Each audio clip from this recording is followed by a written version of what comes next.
The Dodgers got the best record in baseball. You tied with Houston, but your good players keep getting hurt, man. How many wins they got? How many wins? I can't hear you, Chief. 77 and 41, bro. They both at 77 and 41. But your team keep getting hurt, man.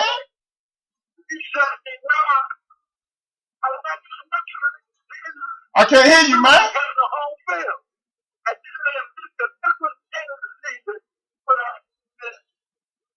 Chief, you in a bad place, man.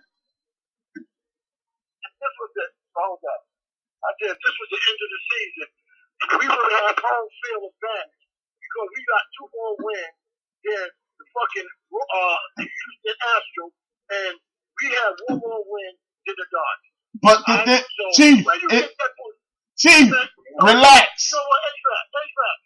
Catch this. Hey, man, your team's still number 3, man. Okay, Chief Rocker mad at me now. If y'all hear a bomb go off, it's because Chief Rocker done blew up my damn house. But that ain't gonna then I'm gonna die with your team in 3rd. But let me explain to you, Chief Rocker. I know you still listening. You mad as hell right now. But hey, man, that's how it goes sometimes, man. I'm not saying that they better than your team. I'm not saying that they will beat your team in a series. All I'm saying, Chief, is this. Over the last 7 days, this team has required a pitcher who's kicking ass and taking names. They are surging harder than your team right now. If it was the end of the season, y'all would have played the same amount of games, and then your team would have this the home court field advantage. Yep, then we would know because y'all played more games than them. It is a power ranking. As of this moment, with the 2 key injuries that you have, Chief Rocker, your team has to go down, man. I'm sorry. Hey, man, it ain't personal. I actually low-key root for the Yankees. I like the Yankees. First team, the Yankees and Reggie Jackson is the reason I started playing baseball. But on this power ranking, bro, they number 3, the Astros number 2, and the Los Angeles Dodgers continue to reign supreme. No injuries, good pitching, horrible defense. If the Dodgers don't start catching that damn baseball, they are not going to win a damn thing. I'm just saying. Hey, it ain't personal, Chief. I'm rooting for your boys, man.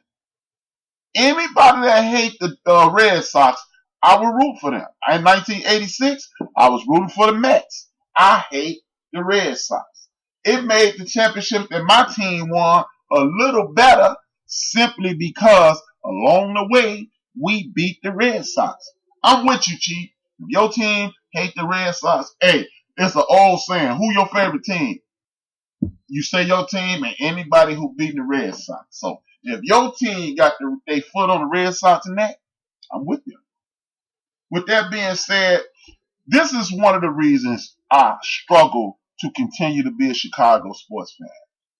Joe Madden is the only manager in the last 100 and in the last 116. It's probably 120 now. Last 120 years to win a World Series championship on the north side of Chicago, managing the Cubs. He's down to the last year on his contract, and the Cubs are mad at him because he said, I anticipate managing the Cubs for a few years now. And according to them, it was a handshake deal saying, man, this big man at me for real. Hey, HRapB, I'm going to put your ass on the end of the bench. Ain't that about some shit? Hey, man, keep it up, Chief Rocker. Keep it up, bro. Your motherfucking team going to be 11 next week. But no, I can't do that to you, man. Chief, man, your team keep getting hurt, man. When they get healthy, they move back up. I'm sorry, man. But, this is one of the reasons I struggle to root for Chicago teams. And this is one of the reasons I take my stance against all major league sports. It's cool. See, I need people like Chief Rocker who passionate about his team, low-key who passionate about their team. That's what sports is about. When you got somebody like the number 1 Chief Rocker, my girl low key, who done told me and her done had conversations about Fernando Valenzuela. She go back even further with the Yankees. I think Macy, who in the chat room as well, I think they do Macy, low key, and people like Chief Rocker here in Chicago a disservice. And I'm not saying that that's because he's my man, because do you see how much me and Chief Rocker yell at each other about something as simple as sports? Then we'll be talking shit on the normal side later today. But when you get to talking about sports and you see how passionate we get, when you are the only manager to manage a team to a World Series championship in 100 years, and then for the next 3 consecutive years that team goes to the playoffs, how in the hell are you even in negotiations for a contract? You need to get that man a 20-25% raise and get that man a 3 to 5 year extension and go sit your ass down. But see, these dudes in Chicago, these dudes who own these teams in Chicago, they some goddamn fan pimps. And this is why I tell people that it's about the money with the players. I got a segment I want y'all to hear later that I think you really should pay close attention to, man, because this is how he should feel, but he shouldn't say this out loud. Now, the fact that this dude is in a tussle with a team that ain't won shit in 116 years, one championship, and a team with a bunch of people. My man D Great just entered the building. Hey man, brother, I know you paying dialed in. He from the West Coast. He holding it down in California. That's my cousin. That's right. I said it low key. My cousin D Great. But when you hear people like Chief Rock and D Great, when you hear JB Jennings and Cool Sales argue, when you hear me and Chief Rocker go at it, y'all hear the passion. Y'all enjoy the passion that we argue with. We yell and scream at each other. You would think we hated each other. But at the same time, these teams need to be putting that same energy into us. This is another reason I'm a low-key Yankee fan. Y'all can call them the evil empire. Y'all can call them what you want. This is why I'm also a sideline fan of the Dodgers as well. Because when you play for the Dodgers, when you play for the Yankees, you ain't got to worry about getting shortchanged. Nobody expects their team to win every World Series. Can you make sure we are in contention for it?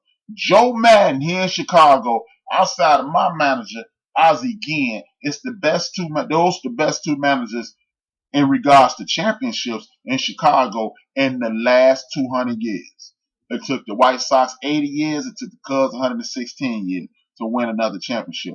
Those two, Ozzie got himself run out of Chicago with his mouth, but there's no way in hell Joe Madden should have any problems on the north side of Chicago, and that's why I got to go ahead, let the Cubs know, y'all not signing Joe Madden to a new contract.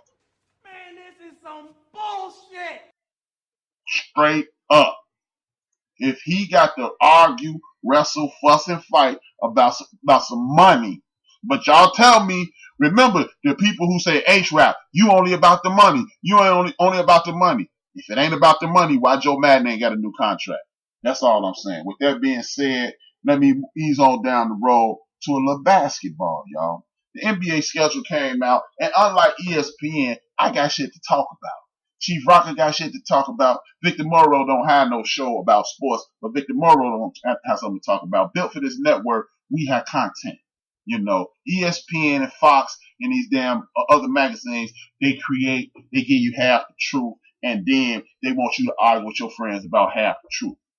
People in the podcast universe, we are forced to tell you the honest to God truth, because if we lie to y'all, y'all could get bullshitted on the TV. Y'all take y'all time out y'all day to come listen to us, and I really want to thank y'all for that, and thank you for all the support that Bill Clinton has.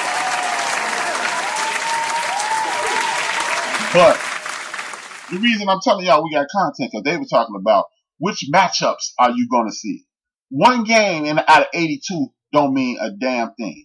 What they should have been saying, in my personal opinion, is what are the series that you're looking for, the season series? And the season series that I'm going to be looking forward to watching for is last year's playoff matchups. The Boston Celtics, they were supposed to be the best shit stinking last year. They had it all in order. They got the white boy from Utah. He was finally healthy. Kyrie back. You got Tatum, Brown, and everybody off the bench. They was ready to go. And Milwaukee walked their ass. Guess what? Giannis Antetokounmpo, he ready. He's gonna, he working on this game. He gonna come back in tip top shape for playing in the Olympics. He gonna be in tip top shape. So I'm looking forward to that Boston season series. They're gonna play 3 to 5 games against each other. I'm looking for that. The next season series I'm looking forward to is the Denver versus Portland. That was the conference semifinals. Dame Lillard gonna have to, the Denver Nuggets and the Joker and those kids versus Portland, who then loaded up with Hassan Whiteside, Ken Bazemore, McCollum, and Dame Lillard. That's gonna be interesting. A series that we all looking forward to throughout the season. The battles throughout the season is the Golden State Warriors in Houston. We all know that the Golden State Warriors got a lot to prove this year. They have a lot to prove this year. Therefore, they're going to be going at Houston. Everybody. And then the thing is, I heard somebody on the TV say, well, if Houston can't beat this depleted Golden State Warrior team, they'll never be ready. Guess what? Houston has choked. It ain't that they couldn't beat Golden State. They choked. Personally, I think my favorite player, James Harden, favorite player of the National Basketball Association, James Harden, is not a number one guy. But if Russell Westbrook is the number one guy that I think he is, he will be being set up consistently by James Harden, who really don't want to shoot the big shot. I personally believe James Harden is the person that a lot of people describe LeBron James as being. A guy who can put up a lot of numbers. He got a whole lot of highlights, but when it count, he's scared. And with Russell Westbrook out there not scared, that Houston versus Golden State series throughout the season is going to be a battle royal. It's going to look. You got James Harden, you got Russell Westbrook, you got Eric Gordon, you got Doc Rivers' son, you got the big scrub center that they got. Don't tell me he good. Anybody telling me he good, you watching basketball with your damn eyes closed. So this is going to be Draymond Green's attempt to make sure that he can solidify that why he got that money. I don't think Klay Thompson is going to be out all year. They're going to move him to small forward. They're going to put D'Angelo Russell, aka the snitch, at the point, move Steph to 2, have Klay play the 3 when he get back, Draymond at the 4, and the boy Looney and Willie Cauley-Stein in the middle. The Golden State Warriors are going to go, in my personal opinion, they're going to revert back to the Golden State Warrior team before KD got there. And let's not act like before KD got there, they weren't kicking ass and taking names. So those are the matchups. And most important, the battle for Los Angeles. Everybody they won the free agents. I mean, they won they won the free agent battle. You got a dude who's consistently injured and need load management, and a dude who consistently chokes. If that's winning, I don't know. I'm not hating on the Clippers. Y'all know I got a Chicago bias, so I'm rooting for the Clippers with Doc Rivers and my main man Patrick Beverly. But I don't think they have what it takes, because Paul George, he's on the yellow brick road right now. Hopefully he's going to go see the Wizard and get some damn hard. Otherwise, it's not going to be that hot. With that being said, phase 2 of the 1, 2, 3, 4, 5, 6, 7, 8, 9. These are the 9 coaches that are very good coaches, but they've never won a championship. Now, number 9 was John Fox. Number 8 was Herm Edwards. Number 7 is Sam Weiss. Number 6 ended his career in pitiful New Orleans. They weren't worth 1,000 cookies at that point. He brought over his man, Earl Campbell. He had Pat Swilling, Ricky Jackson, and that crew at linebackers. They did kind of okay. But all of those, Earl was at the end of his career, and he had a bunch of young players. His defense has always been solid. His son has carried on the defensive name. But he really made his name with a shearling coat and a cowboy hat in the state of Texas coaching the Oilers. But the problem was